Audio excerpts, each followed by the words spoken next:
प्रणाम मित्रों। तो चलिए आज हम लोग देखते हैं कि BBMKU द्वारा इस वर्ष यूजी सेमेस्टर फर्स्ट में किस प्रकार के प्रश्न परीक्षा में पूछे गए हैं। यह प्रश्न पत्र जो नया सेशन है 2022-26 उसका है। तो चलिए देखते हैं कि इसमें किस प्रकार के प्रश्न पूछे गए हैं। और आप लोगों का इसमें फुल मार्क्स 75 नंबर ही होते हैं। जो ओल्ड सेशन था उसमें एक्सटर्नल 80 मार्क्स का होता था और 20 मार्क्स का इंटरनल होता था। लेकिन अब जो न्यू सेशन आया है उसमें आप लोगों का 75 मार्क्स का एक्सटर्नल एग्जाम होगा और 25 मार्क्स का इंटरनल एग्जाम। तो चलिए देखते हैं कि किस प्रकार के प्रश्न पूछे गए थे एक्सटर्नल एग्जाम में। पहला है निम्नलिखित वस्तुनिष्ठ प्रश्नों के उत्तर दे, अर्थात इसमें केवल 5 ही वस्तुनिष्ठ प्रश्न पूछे गए हैं। और ओल्ड सेशन में आप लोगों को वस्तुनिष्ठ प्रश्नों में 8 प्रश्न पूछे जाते थे। इसमें से प्रत्येक प्रश्न 1 अंक का है। तो चलिए देखते हैं कि वस्तुनिष्ठ प्रश्नों में किस प्रकार के प्रश्न पूछे गए हैं। यह प्रश्न पत्र आप लोगों का MJ1 यानी कि मेजर पेपर 1 का है। तो चलिए देखते हैं कि पहला प्रश्न क्या है। आचार्य रामचंद्र शुक्ल के अनुसार भक्ति काल की समय सीमा बताइए। तो इसका उत्तर हो जाएगा 1375 1700 विक्रम संवत तक को आचार्य रामचंद्र शुक्ल जी ने भक्ति काल माना है। और यदि हम इसे ईस्वी में परिवर्तित करेंगे तो ये हो जाएगा 1318 से 1643 ईस्वी।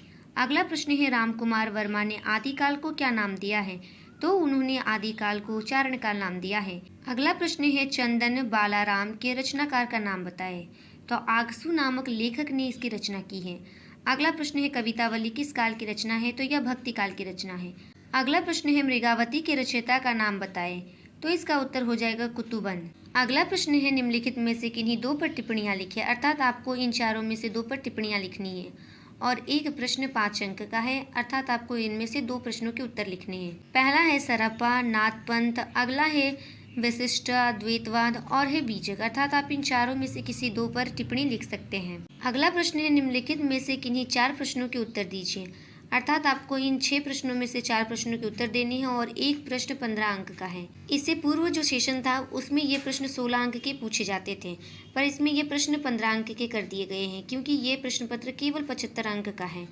इसका पहला प्रश्न है आदिकाल की काल सीमा निर्धारित करते हुए इसके नामकरण पर विचार कीजिए, अर्थात इस प्रश्न के उत्तर में आप लोगों को आदिकाल की काल सीमा को निर्धारित करना है और उसी के साथ साथ उसके नामकरण पर भी विचार करना है, अर्थात आदिकाल का नाम आदिकाल किसने दिया और अन्य इतिहासकारों ने इसका क्या क्या नाम रखा है, इसके विषय में भी आपको इस प्रश्न के उत्तर में लिखना है। अगला प्रश्न है विद्यापति की भक्ति भावना की विशेषताएं बतलाएं, अर्थात महाकवि विद्यापति या महाकवि कोकिल भी इन्हें कहा जाता है, उनकी भक्ति भावना की क्या क्या विशेषताएं थी उसके विषय में आपको इस प्रश्न के उत्तर में लिखना है। तीसरा प्रश्न है सुंदरदास का काव्यात्मक परिचय दीजिए, अर्थात सुंदरदास जी की काव्य कला किस प्रकार की थी, इसके विषय में आपको इस प्रश्न के उत्तर में लिखना है। अगला प्रश्न है प्रेमाख्यान काव्यधारा की प्रमुख प्रवृत्तियों पर प्रकाश डालिए।